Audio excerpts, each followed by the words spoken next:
Hello, and welcome to the latest installment of KRAD COVID Readings. I'm Keith R.A. DeCandido, doing my bit to cure the coronavirus blues by reading my writing, which this year has been pretty much exclusively the Starfleet Corps of Engineers series.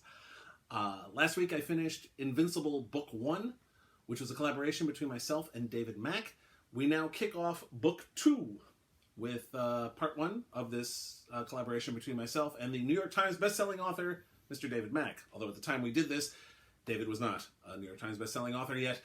In fact, this was his first work of straight fictional prose. He'd done non-fictional fiction, sort of. He'd written a New Frontier Minipedia and the Starfleet Survival Guide, which I don't think had actually come out yet, but he'd already written it by the time we did this together. And had also written scripts, teleplays, and stories for Star Trek Deep Space Nine in collaboration with John J. Ordover, and it also sold a story to Star Trek Voyager, which wound up not being produced. Interestingly enough, one of Dave's later stories for the Starfleet Corps of Engineers series was called Small World, which was actually based on that Voyager story that was left unsold. Not unsold, left untold, rather. It was sold, it was just not told. Consonants are a pain in the ass. Anyway, but this was early on in Dave's career, and he wasn't quite, he came up as a screenwriter and still wasn't entirely comfortable writing straight fictional prose, so he and I worked on this together. It was a wonderful collaboration. I really enjoyed working on it. It was a lot of fun, and doing this, after we did this, Dave had the confidence to do his next piece, Wildfire, on his own. I'll be talking more about Wildfire when I get to Breakdowns, which will be in June, I believe. But anyway, without further ado, one more thing before, one other bit of ado. If you haven't supported my Patreon, why the heck not? It's a wonderful Patreon. It's cool. It's got nifty movie reviews once a month. It's got anywhere between 1 and 5 TV reviews every month. Every week you get an excerpt from whatever my current work in progress is. Every month you also get a vignette featuring my original characters, whether it's the Torrid and Danthras from the Precinct series, or Cassie Zukov or her friends in Key West, Brom Gold and the other coursers roaming the countryside, hunting the supernatural, or the Super City Cops. And also, if you go as high as $20 a month, you can get a first look at my first drafts. As I finish a chapter or a short story, you can see the fruits of my labors as it's happening. It's a nifty bunch of stuff. Oh, and also, how could I forget? Cat pictures. We have the cutest cats. And I not quite daily, but it's almost daily, I post cat pictures. So go to patreon.com/crad. You'll be glad you did. Anyway, now without further ado, here is Invincible, Book 2, Part 1, by Keith R.A. DeCandido and David Mack. Second Officer's Log. Lieutenant Commander Kieran Duffy, USS Da Vinci. Stardate 53288.1. I'm worried about Sonny. And I'm worried about me, too. The Da Vinci's still at yellow alert while we wait to find out what's happening at Deep Space Nine. There's every possibility that another war with the Dominion is in the offing. If that's true, we're in for a galaxy of trouble, especially since our first officer is so far away. Commander Sonya Gomez, first officer of the Da Vinci, my immediate supervisor, and a woman I have grown very fond of over the years, is right now in the very distant Nalori Republic. That distance, combined with the Nalori's lack of Federation relay stations, means that just a communication to her would take 2 days to arrive. I've already sent her 2 messages, but haven't heard anything back. I hope she's okay. The Nalori don't like the Federation much, and only asked for her because they needed her expertise to help build a subspace accelerator to help them get Chimerium off the planet Sarindar. A planet full of that super-dense ore is a great find, and I'm glad we're getting to help them mine it. I'm also glad that this will probably mean improved relations with the Nalori. But I'm not glad that we're potentially on the brink of war, and Sonny is so far away. I miss her, and I'm worried about her.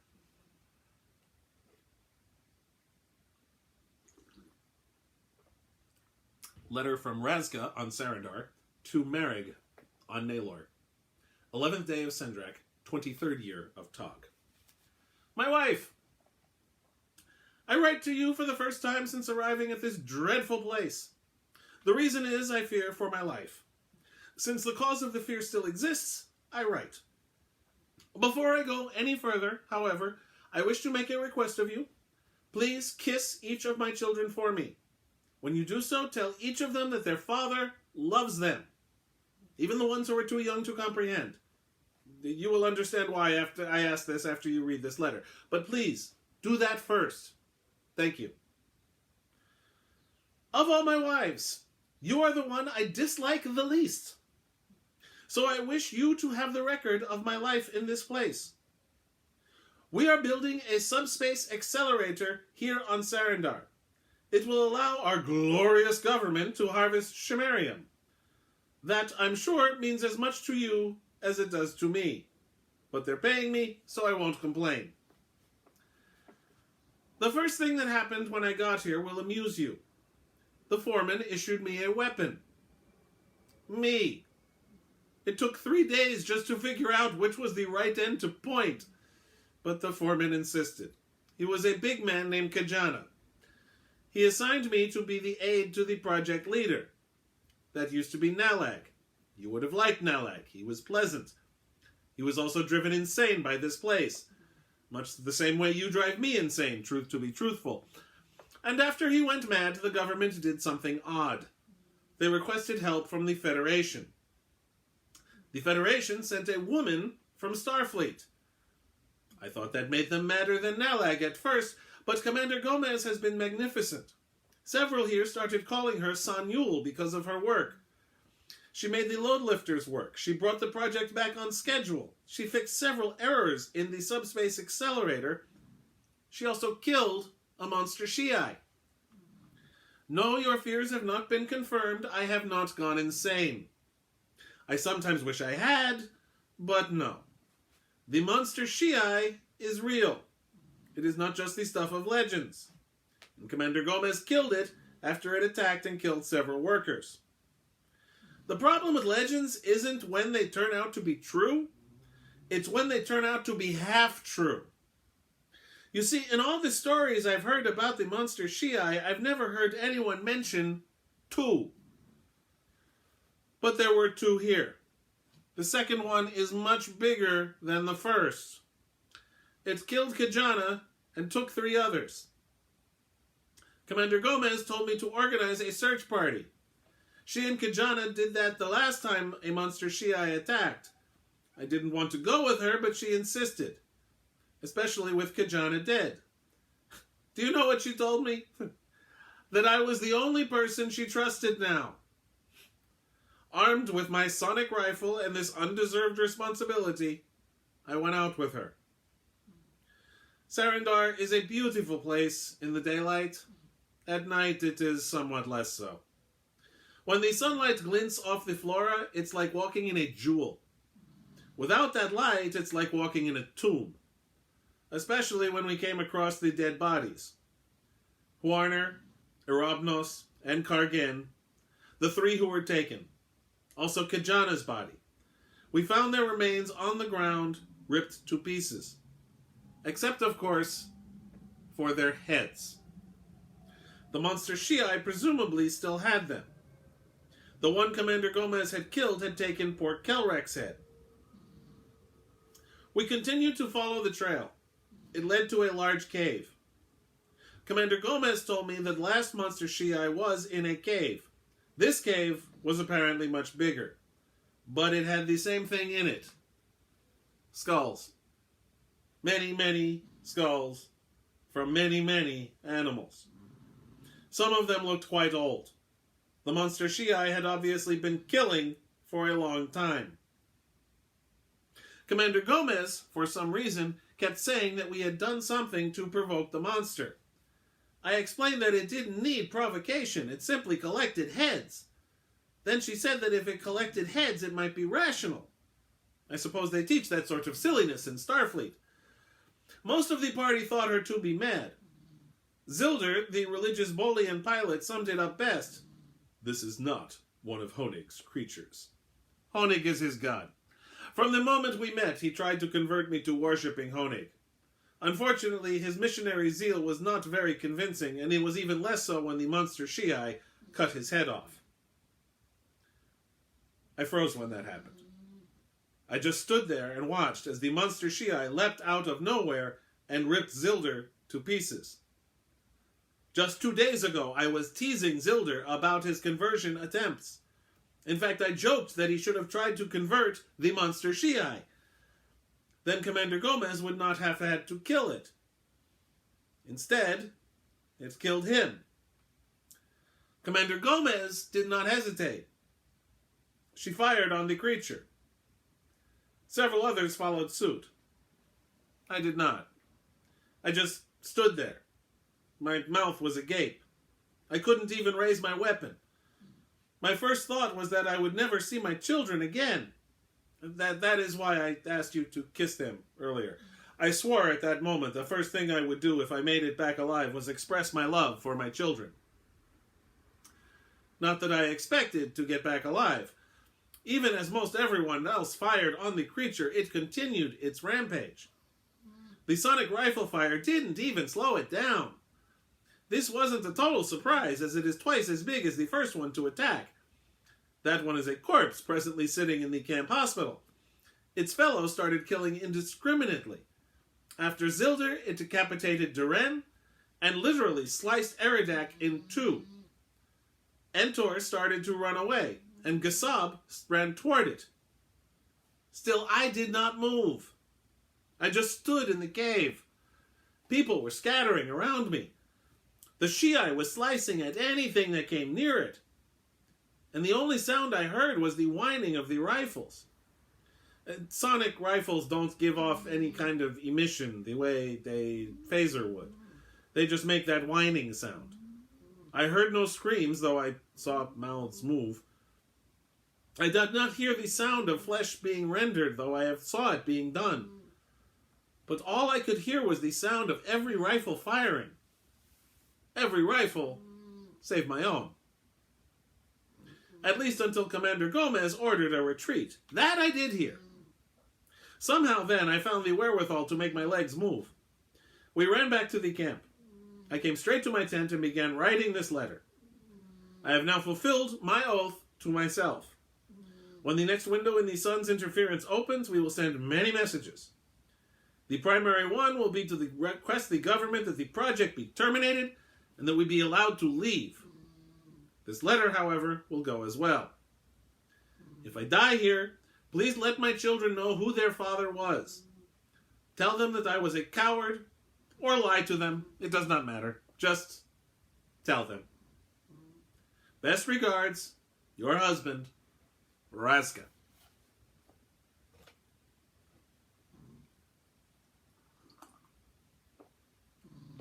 First Officer's Log, Commander Sonya Gomez, Planet Sarindar, Stardate 53283.9. I have returned with the search party. We were able to trace the monster shii to its lair, another cave system about half a kilometer farther from the camp than the smaller cave where the previous shii had its lair. This cave was much larger and contained a concomitantly larger number of skulls. I was hoping to collect some skulls for samples for Dr. Dolan to examine, but the opportunity did not present itself as the shii attacked. Zilder, Duren, and Eridak were all killed, and several others were injured. Tricorder recording of attack appended. It is after midnight, so our next quasar pulsar window won't be until tomorrow afternoon. When that happens, I intend to send a message to the Nalori government requesting that we receive permission to suspend the S.A. project until we can deal with this problem. I'm also preparing a distress signal to send to the Da Vinci. Based on Lieutenant Commander Duffy's last communique, they may not be able to respond to it, but I'd rather play it safe. I've also instructed the remaining workers to construct a sonic barrier around the camp. The electric fence we put up didn't even slow this creature down, and we need some kind of defense. True, the sonic weapons didn't work, but that may have been because they're not powerful enough. Jiro, who is now the foreperson following Kajana's death, pointed out that we'd have to cannibalize some of the sonic rifles to accomplish this, but to my mind, it's worth it. It's not like the weapons are doing us any good. My next task is to find a way to conduct an active scan of this planet. I need to get a proper sensor readings of the area, see what it is that's attracting the shii here. I suspect that we're doing something to provoke it. Animals generally don't attack without a reason. Since it can't digest carbon-based life, it obviously isn't pursuing us for food. Besides, the specificity of the attacks indicates the possibility of intelligence.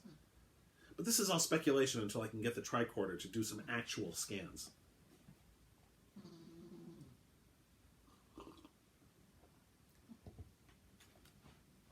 Personal log, Commander Sonya Gomez, Planet Sarindar, Stardate 53284.1. A miracle has happened. I was up all night working on it, but I finally figured out a way to adjust the tricorder so I can get at least partial sensor readings of the Chimerium-laced area. The resolution is awful, and the readings are spotty, but it's better than what we had before, which was nothing. I hope that I get to live long enough to share this breakthrough with Starfleet. Raska's at my tent. Supplemental. For the second time on this expedition, Raska has asked me to perform the funeral rites for the people who were killed by the monster shii, which reminded me that I hadn't yet written condolence letters to the families of the ones who died. I already did one for Kajana's family. I have to admit, I hate to admit, that I forgot about both duties in the rush of getting the workers to build the barrier and adjusting the tricorder. I just remembered that time on the Enterprise, our first encounter with the Borg. I was an ensign, fresh out of the academy, working in engineering under Geordi LaForge. The Borg cut parts of 3 decks out of the saucer section, with 18 people in them. They were missing and presumed assimilated. I kept trying to focus on getting the shields back up, but I couldn't get those 18 people out of my mind. Geordi said 2 things to me. Just put it out of your head, and we'll have time to grieve later. But the Nalori peoples have very particular funeral rites, and I'm part of it now, whether I like it or not. Besides, there's not a hell of a lot I can do until noon when we send the messages.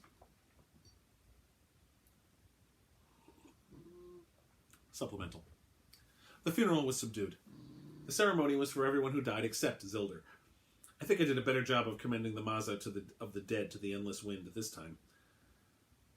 I just wish I didn't have to keep practicing, though.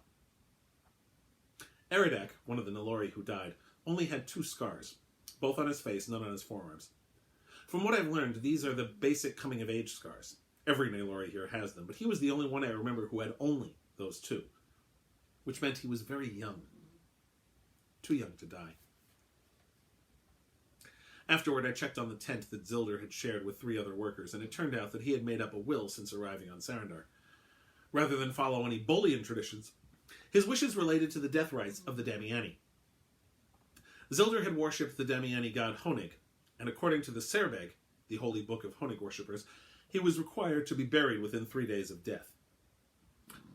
That, of course, isn't going to happen. The crystalline nature of this world makes it impossible to bury anything. Zildar wrote his will on a piece of paper.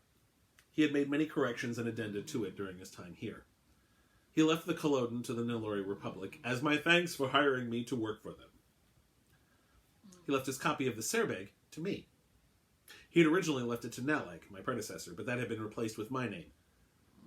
The exact phrasing was, to, Naleg crossed out, Commander Sonya Gomez, I leave my most valued copy of the Serbeg, the holy words of Honig, in the hopes that, he crossed out, she will find the same enlightenment and glory through it that I found over the years. This is the book that changed my life for the better. I hope it can do the same for, him crossed out, her. I stared at the cracked leather binding of the book and shook my head. I had found Zildar's constant religious harping to be irritating from the moment he picked me up in the Culloden at the Starbase 96 several dozen eternities ago. But now realizing that I would never hear him imploring me to take Honig into my life again, I found I was going to miss it. Can't even give him a proper burial. Damn it, this whole thing is falling apart. Yesterday we were on schedule and the one danger to the project had been killed. Now 7 more people are dead, work is ground to a halt while we try to defend ourselves against a hostile alien and try to find out why it's attacking us. How the hell did this happen? I'm going to find out. Supplemental. I just finished my first scan of the area. So far, nothing. Raska came up to me and asked me what I was doing, and I explained to him that I was trying to determine why the shii was attacking. Raska looked at me like I was insane. Did you look at the skulls in the cave, Commander?